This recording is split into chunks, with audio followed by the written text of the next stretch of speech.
Good morning বন্ধুরা, কেমন আছো? আশা করি ভালো আছো। আবারও চলে এলাম নতুন একটি ভিডিও নিয়ে, নতুন একটি সকাল নিয়ে। সকলকে জানাই ওয়েলকাম, অনেক অনেক ভালোবাসা জানিয়ে ভিডিওটা শুরু করলাম। চলো, সকাল সকাল তিনজন মিলে চলে এসেছি ছাদের উপরে পেঁপে পাড়তে। আর পেঁপে গাছটা এমনই যে মানে ছাদের থেকে ভালোভাবে পাড়া যায়। লাউগুলো মানে প্রচুর লাউ ধরেছে কচি কচি। আমার ছেলেটা গিয়ে ওটা ছিঁড়তে চাইছিল, ওই জন্য ওকে মানা করছিলাম, ওটা ছিঁড়িস না, বকছিলাম ওই জন্য। তো দেখো, তারপরে তো পেঁপে টেপে পেরে চলে এসেছি। আর পেঁপে পারছি কেননা শরীরটা খুবই খারাপ, আর প্রচণ্ড গরমও পড়েছে। তো সেই জন্য করে মানে আজকে তো তেমন কোনো রান্নাবান্না হবে না, একটু ওই মানে মাছের ঝোল ভাত এরকমই হবে। তো পেঁপে দিয়ে, তো সেই জন্য পেঁপেটা পেরে আনা হলো। তো দেখো, এরপরে আমি এসে কুটনো কাটতে বসে গেছি। সবজিগুলো আজকে একসাথে কেটে নেবো, কেননা আজকে রবিবার। তো সেই জন্য ভাবলাম আস্তে আস্তেই করব, সব কিছু জোগাড় করে নিয়ে তারপরে রান্নাবান্নাটা শুরু করব। তা দেখো, প্রথমে তো এখানে কলমি শাক ছিল, তা কলমি শাকটা কেটে নিলাম, ভাজা হবে। আর এদিকে তো করলা রয়েছে, আর বাবাও দিয়ে গেল করলা আবার। তো সেই জন্য করলাগুলোও ভাজা করব, তো কেটে নিলাম। আর পেঁপে দিয়ে মাছের ঝোল করব। তা এখানে কলাও ছিল। তা পেটটা তো ভালো না, আর শরীরটাও খুবই দুর্বল, শরীরটা ঠান্ডা করতে হবে। তো সেই জন্য করেই মানে এখানে কাঁচকলা আর পেঁপে দিয়ে ঝোল হবে। তো সেই জন্য করে দেখো, এখানে একটা কাঁচকলা নিয়ে নিয়েছি। কাঁচকলা আর পেঁপেটা কাটলাম, দেখলাম যে হাফ তো পেকেই গেছে। তো সেই জন্য এই পেঁপেটা বাদ দিতেই হলো। ওই জন্যই দুটো তিনটে পেঁপে নিয়ে এসেছি, বেশ ভালোই হয়েছে। মানে এরকমই জানলে তো আবার যেতে হতো। তো ঠিকই আছে। তো এখানে দেখো, হাফ পেঁপে আমি এখানে ঝোলে দেবো, আবার হাফ পেঁপে ভাতের মধ্যে দেব। আমার বরটির তো বলেছে যে ডাক্তারমশাই যে প্রত্যেক দিন পেঁপে খেতে, তো সেই জন্য পেঁপেটা আর কি ভাতে দেওয়া। ছেলেও খেতে খুব পছন্দ করে, আমরাও বেশ ভালোই বাসি। তো দেখো, এদিকে তো সব কেটে বেটে রেডি করে নিয়েছি। নিয়ে তারপরে দেখো, আজকে মাছ নিয়ে এসেছে, মাংস তো হবেই না।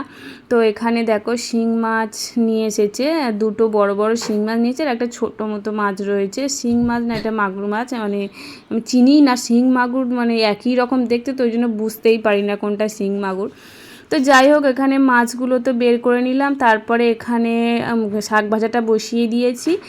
পেঁয়াজ আর ফোড়ন দিয়ে, পেঁয়াজের ফোড়ন আর শুকনো লঙ্কা না কাঁচা লঙ্কা দিয়েছি, দিয়ে আমি বসিয়ে দিয়েছি। আর এদিকে ততক্ষণ এটা শাকটা ভাজা হতে থাক, ততক্ষণ আমি শিং মাছটা ভালো করে ঘষে একদম পরিষ্কার করে সুন্দর করে নিয়ে চলে এসেছি কেটে বেটে।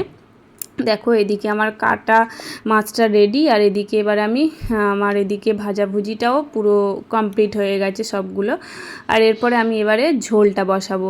ঝোলটা বসানোর আগে মাছটা তো ভাজতে হবে, তাই মাছটা একদম খুব অল্প সামান্য তেলে, মানে জাস্ট আর কি না দেওয়ার মতো তেল দিয়ে আর কি উল্টে পাল্টে মাছটা ভেজে নেব। মাছটা তো বেশি ভাজা যাবে না, কেননা এই মাছটা বেশি ভাজলে টেস্টটাই চলে যায়, আর এর কোনো গুণই থাকবে না। তো সেই জন্য করে একটু অল্প করেই নেড়ে চেড়ে ভেজে তুলে নেব জিনিসটা, যাতে আর কি কাঁচা গন্ধটা না থাকে।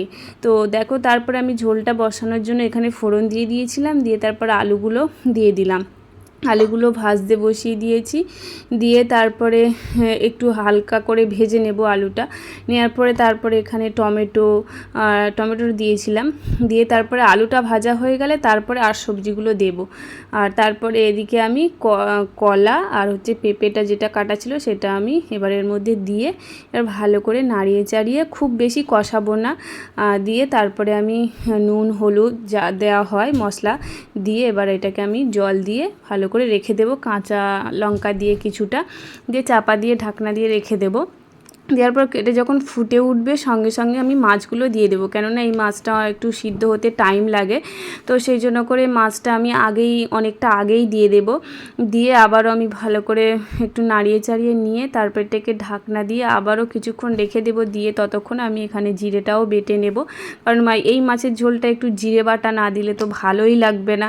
তা জিরে বাটা তো দিতেই হবে, তো জিরেটা বেটে নিয়েছি। আর আলুটা তো এদিকে সিদ্ধও হয়ে গেছে, অনেকটা হয়ে গেছে। তারপর জিরেটা বেটে নিয়ে এর মধ্যে আমি দিয়ে দিলাম, দিলেই কিন্তু আমার রেডি হয়ে যাবে একদমই একটা দারুণ মাছের ঝোল। এটা কিন্তু গরমের জন্য খুবই ভালো একটা খাবার, আর খেতেও কিন্তু দারুণ হয়, যা বলো তাই বলো। মানে মাংস ভাত ছেড়ে তুমি এই মাছের ঝোল ভাত খেলেই কিন্তু তোমার এক থালা তুমি ভাত খেতে পারবে, এত সুন্দর টেস্ট হয় এই মাছের ঝোলে। তো যাই হোক, আমি তো খুবই পছন্দ করি এই মাছটা। তো যাই হোক, চলো, আজকে ছিল এই রান্নাবান্না। চলো আজকে এই পর্যন্ত, আবার নতুন ব্লগে দেখা হচ্ছে, টাটা।